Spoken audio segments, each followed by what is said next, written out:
All right, this is Jarrell with Hybrid Radio here at the lovely Best Buy Theater in New York City, and I am here with the great, the legend, the singer, guitarist, and all around, let's say, messiah of the band, the Orange County ska punk band, Real Big Fish. I'm here with Aaron Barrett. How you doing, man? Good. Yeah. Great. Yes. You look a little mellow. So this tour has been really getting to you, or? I've just been sitting in this room alone for hours right now. So Yeah. Where are the other I feel guys? like a at? zombie. They're around, out and about in the city. Yeah, that's good. That's good. So you guys have been on this tour with Less Than Jake now since like about November. Have you guys gotten sick with each other? Sick of each other at all? No, those guys are awesome. They're really great to be around. How do you? Nice guys. Each one of them is like a stand-up comedian. Like once any one of them walks into a room, it's just like, it's the Buddy Show. It's the Roger Show. It's the Chris Show. I saw JR and outside. I guess they're going to get something to eat real quick. He didn't say anything funny, but I'm sure. I guess I caught him at a bad time. But You're lying. They aren't funny. No, I guess he doesn't wake up like telling jokes. I'm assuming so. There might be a period like where he's showering or shitting or where he doesn't have any witty banter to say right away. We're always on the stage, but backstage, not always. Or outside too. Sometimes we have our quiet moments. Mm-hmm. Thanks for the water, by the way. You are welcome. They don't stand up very well. But Poland Spring is one of my faves, So it's been a while since you played at the Best Buy Theater, like 6 whole days to be exact. Yeah, I was going to say, almost a week. Have you noticed any changes in the place since you've been here? Since we switched, we're co-headlining, so every other night we go last, and Less Than Jake goes last. So they're in the big dressing room this time. We got the small side one. Oh, so you're the second. No hot tub, no party girls. Court, All right. Well, you look kind of bummed about that, but you got to enjoy it last week at least. I'm just old and wrinkly and saggy, and I just look sad all the time. But I'm really happy inside. All right. Well, I think I speak for the entire audience that will be here tonight. I really want to thank you for adding a second date to this show. Hey, my pleasure. So, for those who couldn't make it last week, for those people who did go to the show on the 16th, do you have any surprises or change-ups for tonight's set list? I'm gonna look at the set list from 6 days ago and try to mix it up a little bit, make it a little bit different. Okay. So it's not. So you already have planned just in case. Yeah, I don't want to. For those few people that are coming back to see us a second time. Yeah, that's a good idea. Like to do the exact same thing every time, just really similar. All right, so now it's story time. The first time I saw you guys was February 3rd, 1997. Where at? In Atlanta at the Masquerade. Oh, are you familiar with that venue? Good old Masquerade. We still play there almost every year. And the reason I remember that date is because it's also the first time I smoked pot. Oh. And, was that before or after? It was before. Because I was like, I see, when I was obviously underage at the time, yeah. And I see people go to concerts and stuff like drunk, and I'm like, I want to go to concerts drunk, but I can't buy alcohol. I should try some weed. And you know how they always say, like, oh, you didn't get high your first time, whatever? Yeah. Like I got fucking high. Oh, man. And I was fucking freaking out, and then I couldn't figure out why I couldn't hold one thought for more than a second. I think of one thing, the next thing, and I just let this fucking end. I can't stand it. Oh, man. But I have this show to go to because you were opening for Goldfinger. Yeah. So I go there, see the marquee. I'm like, what? I never heard of them. All right. But then you guys get. I went in there. I'm like panicking and stuff. There's like ska kids everywhere. I'm afraid they're gonna like skank me to death and shit. And you guys come on and do that cover of "Take on Me," and I was like, holy shit! The horns sound like the keyboards. And you just took all the paranoia away from me. Everything was okay. Yeah, so I want to actually extra special thank you for the calm me down for that brief set. I'm glad we could help. But speaking of that, during that time period, that was I guess a couple months before like the big explosion of the scene. Did you guys notice any changes on your end? Like, did you see more record sales or more people coming to your shows around that time? Yeah, Turn the Radio Off came out in the summer of '96, and it just kind of it sold pretty well, and they just took it to like college radio and stuff, and right, it was more of an underground thing at first, and we toured with Cherry Poppin' Daddies and Let's Go Bowling, I I remember was them. opening up for them. That was really good. And then the tour with Goldfinger. And then the next, I'm not sure exactly when it was in '97, but then Mojo Records was part of Universal Records, and Universal Records thought that the Sellout song would be funny to put on the radio. Because they have a sense of humor. Yeah. So after that, yeah, it was like watching the SoundScan sales reports. It went from, a couple hundred albums a week to 25,000 records a week. And that was pretty amazing. Just watching the record sales go up like that.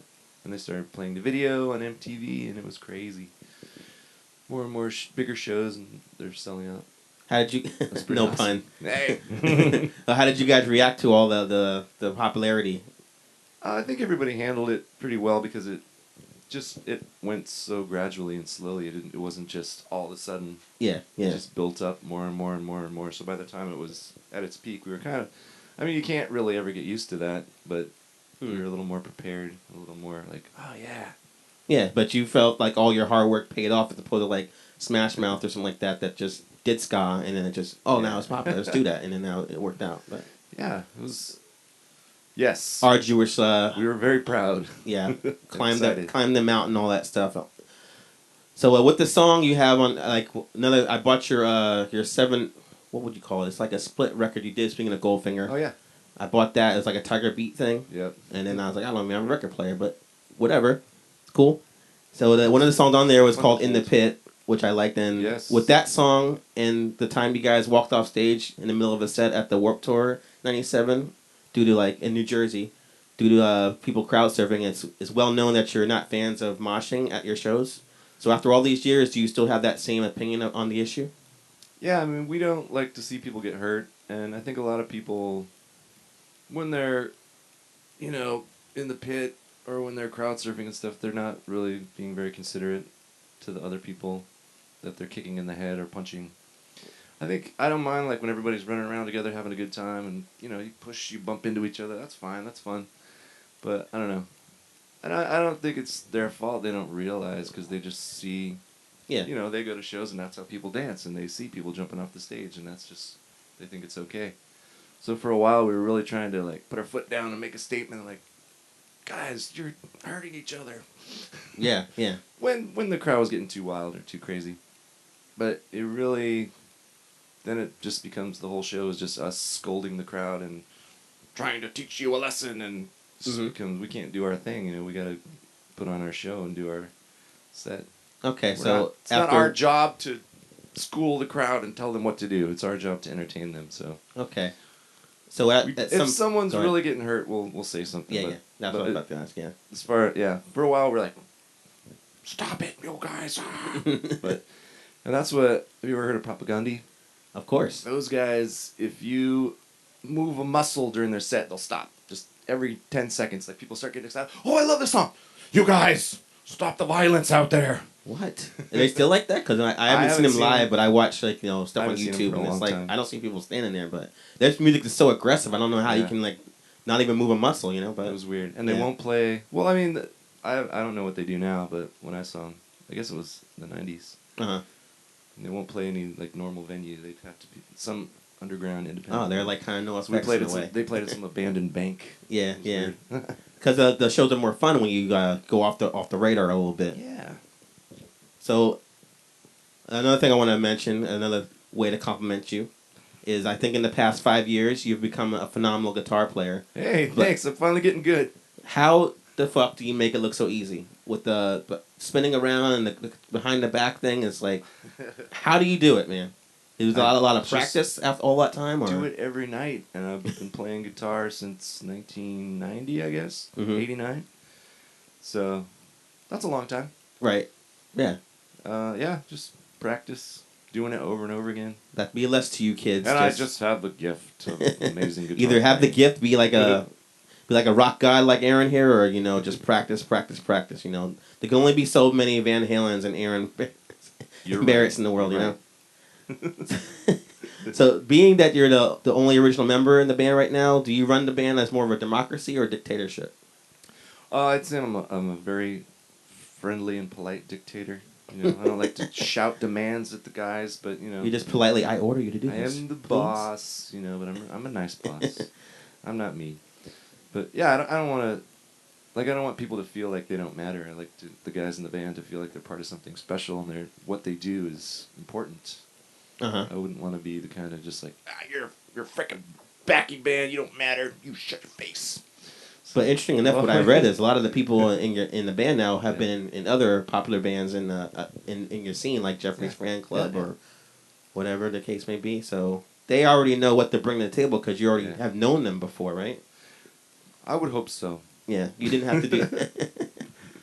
Yeah, so it's easy to just like you were in this band. I know you. We played together before.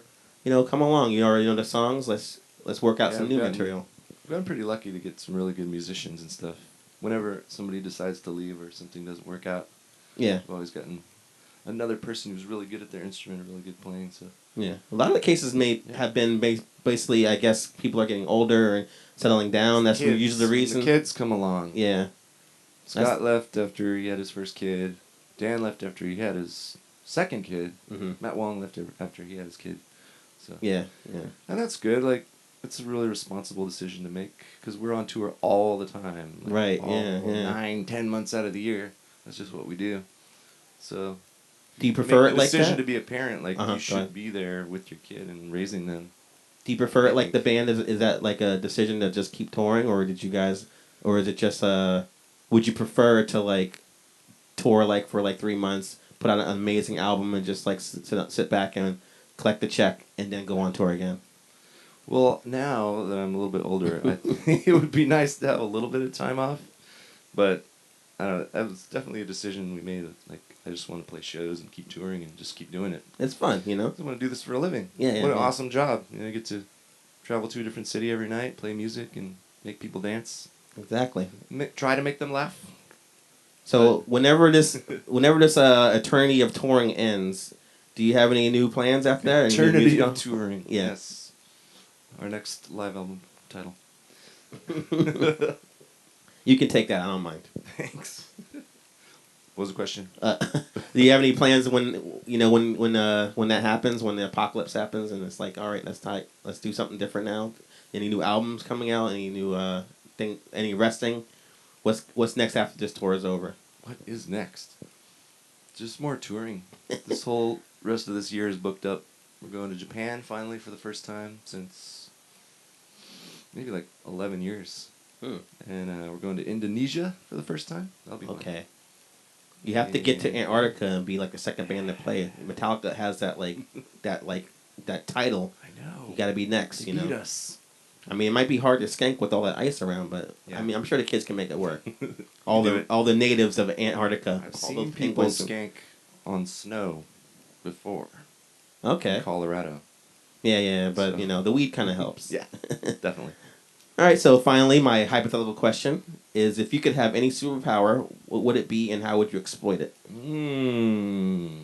Besides awesome guitar playing. Yeah. Which I already have. And you're exploiting that well, so let's pick something else.